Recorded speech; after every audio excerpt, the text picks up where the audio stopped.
Oh, we're doing pictures? I'm just taking video. Oh, okay. Video. Let me back up. First, They were like Ardalisi before Ardalisi was Earl Ardalisi. Hyman and the rest of those guys. Yeah. But Gordon used to say that he'd be like, Earl, we have to leave. I was like, no! He's so big, he grabbed Gordon. I took mine out. I saw Michael Lewis just the other day walking down the street.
That Jay then taped it on his typewriter in 1993 and mailed it to me, and so I didn't even realize that's what it was. I all these years thought it was a letter from Jay, and I opened it. That you and never read? Well, I thought I'd read it at some point. 93. That's what it says. But no, that's just when he mailed it to me. Okay. Let's listen. All right. I dreamed of you the other night. We were at, you'll have to all, just so you know, the thing is you have to remember your monologues. I dreamed of you the other night. We were at some kind of 15-year reunion, then I suddenly heard Christina's laugh, the one she did at parties. I looked over just in time to see her throw her head back and say, "Ago." She was laughing with Scott, who won a special Tony recently for acting with a violin in over 300 Broadway shows. He was complaining because his wages had been garniche. You know garniche is. Over there were Mr. and Mrs. Alisi Harris.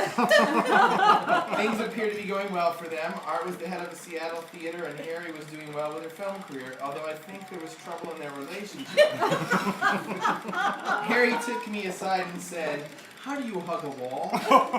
I told her I'd get back to her on that one, and Art was trying to explain about why he never called, but insisted on writing to people.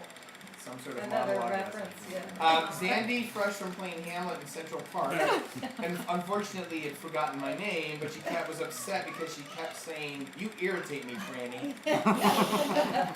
Over there was Dawn, who had a wonderful commercial career, both as the Sara Lee Bandito and the Che Guevara of Haagen-Dazs.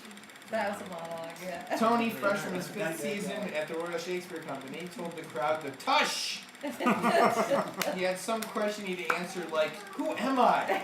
And as his wife Pam tried to give him some kind of pill, he shouted, "What is that?" Earlier, I don't know. There you go. Early had shown some socialized behavior by offering me a Kleenex for my runny nose. That I'm really. Yeah, that was a scene, I think. Again, Zandy came by and confused me with some guy called Barney. And said how she was off to hear the Whiffin' Poofs, and I couldn't come. I didn't have the heart to tell her I didn't want to come. Speaking of Whiffin' Poofs, there was Matt and Abby in an intense discussion. Both have received a special Drama Desk Award for for working on all of Roger Cornish's plays. Abby was telling Matt some intimately personal thing, and Matt was telling her something, and all I could make out was rap-a-ta-ta-ta and blah blah blah blah blah, and he started singing, "Oh."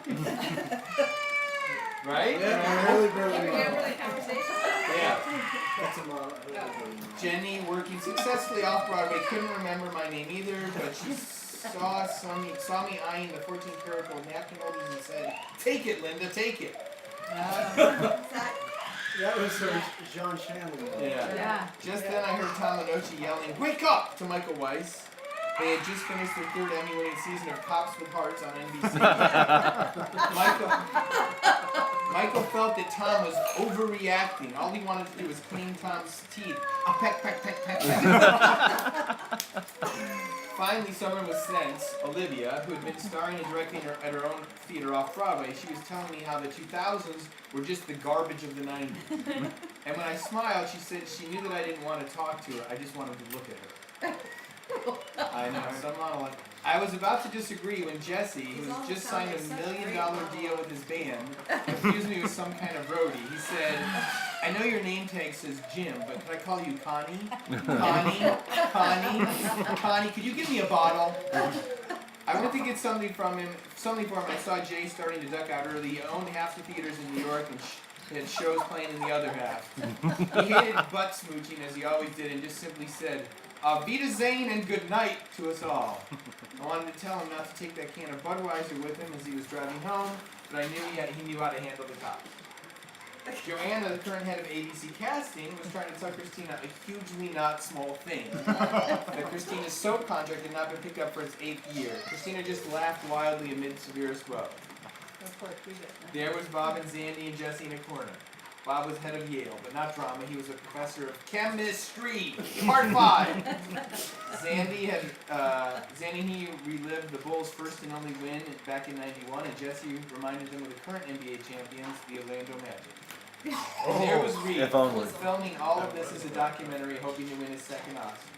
And then everyone turned and laughed at me. I looked down and noticed I was still wearing my uniform.